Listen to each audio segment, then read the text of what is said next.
आए कि यहूदियों का बादशाह जो पैदा हुआ है वो कहां है। ठीक है, क्योंकि पूरब में उसका सितारा देकर हम उसे सिजदा करने आए हैं। अब जब ये यरूशलेम में पहुंचे हैं, अब सितारा गायब हो गया। वो क्यों गायब हुआ?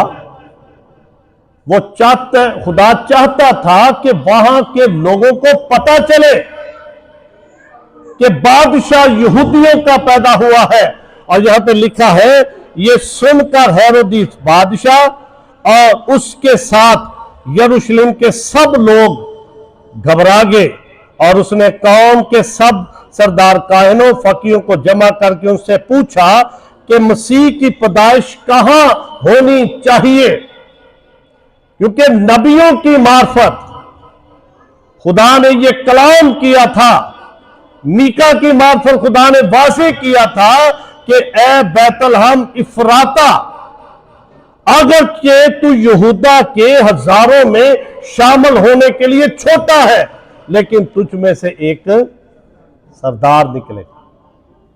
अब ये इलाका जब मर्दमशुमारी की गई, यशुआ की किताब को जब आप पढ़ेंगे तो वहां पर इसका जिक्र आपको मिलेगा, क्योंकि ये बड़ा छोटा सा कस्बा था, इसकी आबादी इतनी ज्यादा नहीं थी कि इसे शामिल किया जाए।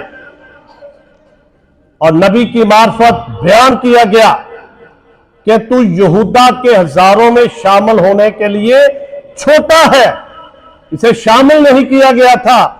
लेकिन जब खुदावंद यीशु मसीह इस इलाके के अंदर पैदा हुए, तो आज इस दुनिया के अंदर, उस वक्त भी और आज भी दुनिया के अंदर इस इलाके की कदर है, क्योंकि ये छोटा इलाका था। ये मशहूर हुआ कि खुदावंद यीशु मसीह इस इलाके के अंदर पैदा हुआ। फकीरों, फरीसियों, सरदार काहिनों ने कहा, जी नबी की मार्फत कलाम हुआ है, मसीह की पैदाइश से पहले खुदा ने नबी की मार्फत ये कलाम किया है कि यहूदा के इलाके में, बैतलहम अफराता के इलाके में ये पैदा होगा। ये तहकीक की है। पहले उसने फकीरों, फरीसियों को बुलाया है, फिर उसके बाद खुदा का कलाम बयान करता है। जब उसने ये कर लिया, इस पर हेरोदिस ने मजूसियों को चुपके से बुलाकर उनसे तहकीक की कि वो सितारा किस वक्त दिखाई दिया।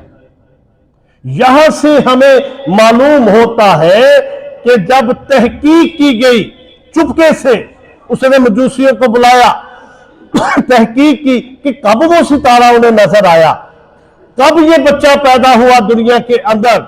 उन्होंने बताया कि 2 साल पहले ये सितारा हमें नजर आया। आगे चलकर अगर जब आप पढ़ेंगे ना मत्ती की इंजील के 2 बाब की 16वीं आयत से, तो लिखा है, जब हेरोदिस ने देखा कि मजूसियों ने मेरे साथ हंसी की, तो नहायत गुस्से हुआ और आदमी भेजकर बैतलहम और उसकी सब सरहदों के अंदर के उन सब लड़कों को कत्ल करवा दिया जो 2-2 बरस के या इससे छोटे थे, 2-2 साल के, और उससे छोटे बच्चों को।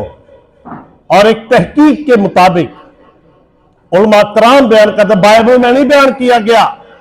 आप कहें जी पादरी अहमद ने कहा बाइबल में लिखा है, लोग आपसे कहें निकालें, कहां पे लिखा है?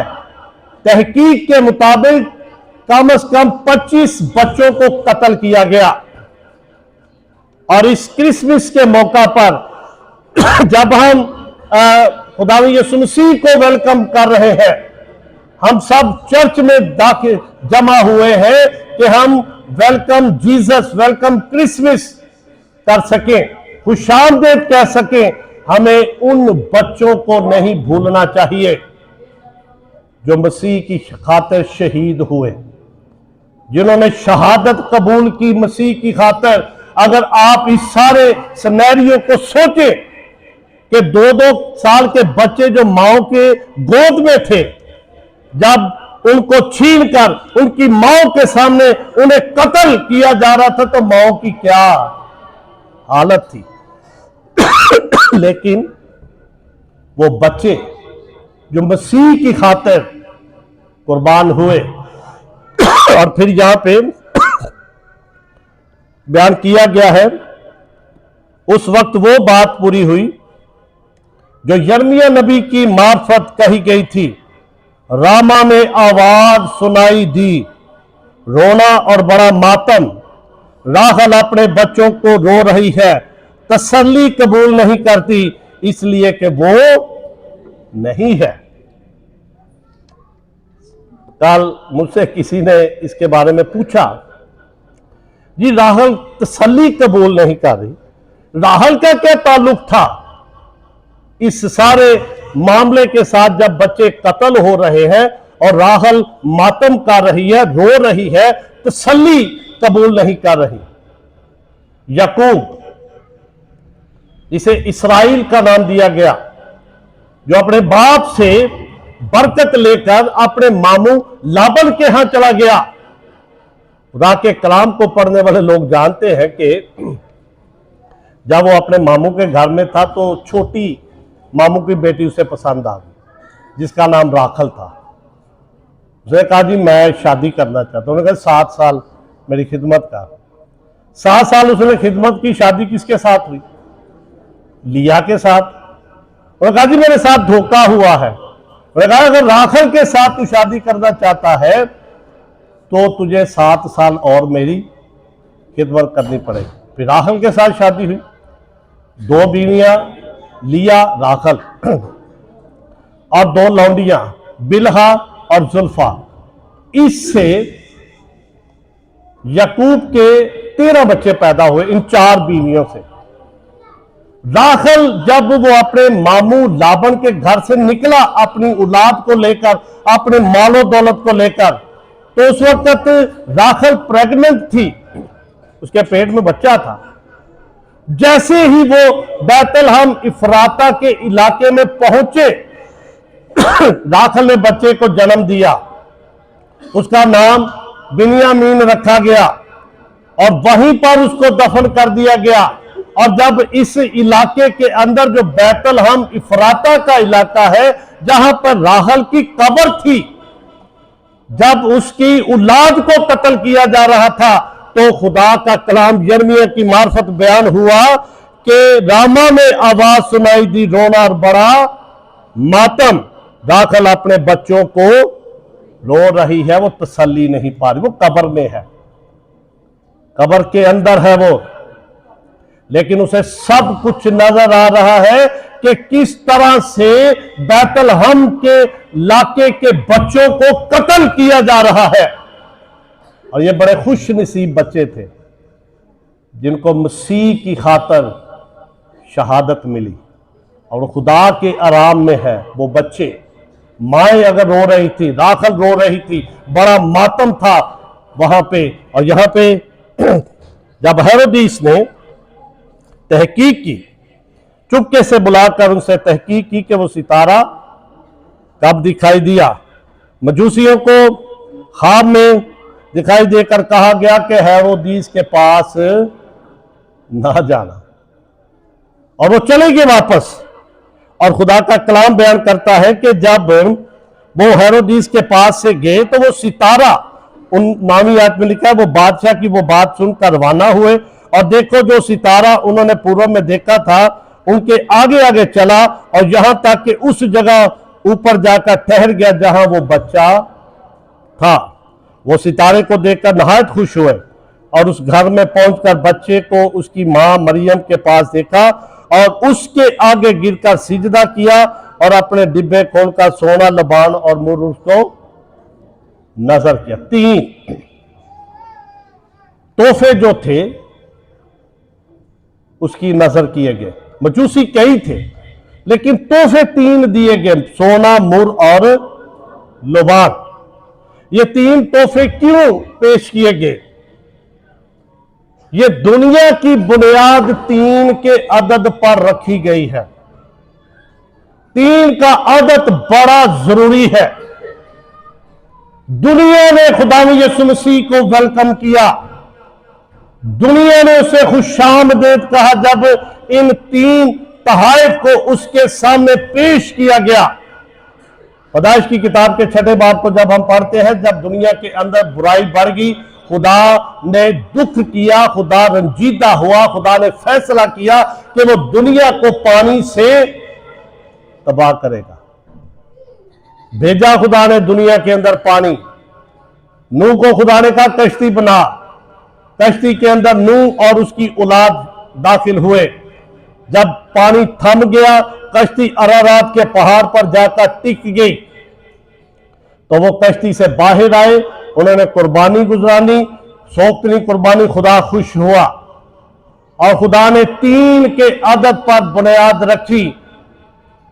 नूह के 3 बेटे थे, सिम, हाम और यात। खुदा ने कहा बढ़ो फूलो, दुनिया को बढ़ाओ। 3 का अदद इस बात को जाहिर करता है कि पूरी दुनिया ने खुदावंद यीशु मसीह को सजदा किया और उसे खुशामदीद कहा। हर साल पूरी दुनिया के अंदर ये चल पड़ा हुआ है, लेकिन इसकी बुनियाद वेलकम क्रिसमस की किसने रखी? ये हमारी बस्ती के लोगों ने रखी। मुझे बड़ी अच्छी तरह याद है कि बिशारती कमेटी थी, हम यहाँ पे प्रोग्राम करना चाहते थे, लेकिन डॉक्टर मकसूद कामल साहब ने कहा नहीं, हम सिविल लाइन में करेंगे। यहाँ से हम केक उठाकर, चीज़ें उठाकर स्विफ्ट मेमोरियल चर्च में गए। वहाँ पर फर्स्ट टाइम आइडिया किनका था? बिशारती कमेटी का, जिसमें हमारे बुजुर्ग आज खुदावन में सो गए, कुछ है, काम करते थे। और फिर जो ही 1 साल ही रुक गया, अगले साल लोगों ने अपने अपने चर्चिस के अंदर वेलकम क्रिसमस शुरू कर। और आज कितने साल गुजर गए हैं, लोगों के अंदर हर चर्च वेलकम क्रिसमस की इबादत करता है। आपका चर्च बड़ा कदीम चर्च है, बहुत सारी ट्रेडिशन इस चर्च ने कायम की है, जिनका दुनिया के अंदर नाम है, जिसमें एक क्रिसमस रैली भी है। वो मेरी नहीं है और ना ही मैं उसका बानी हूं, बानी है हमारे बुजुर्ग जो खुदावन में सो गए। कल भी हम याद कर रहे थे चर्च में बैठकर के गड्ढे होंगे सन, क्योंकि आज साहब तो पता है, उनको साफ करके दरियां बिछाकर बाजा तबला रखकर जुलूस निकालते थे। और ये बहुत बड़ा ये काम होता था, किसी को देखकर दूसरे लोगों ने शुरू किया। और ये बहुत बड़ी हमारा चर्च जो है, बहुत सारी चीजों की बुनियाद इस चर्च ने डाली।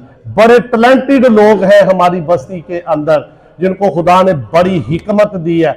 बड़े बड़े आलम, बड़े बड़े डॉक्टर, बड़े बड़े इंजीनियर इस बस्ती के अंदर से निकले हैं, और ये खुदा की बड़ी शुक्रगुजारी है।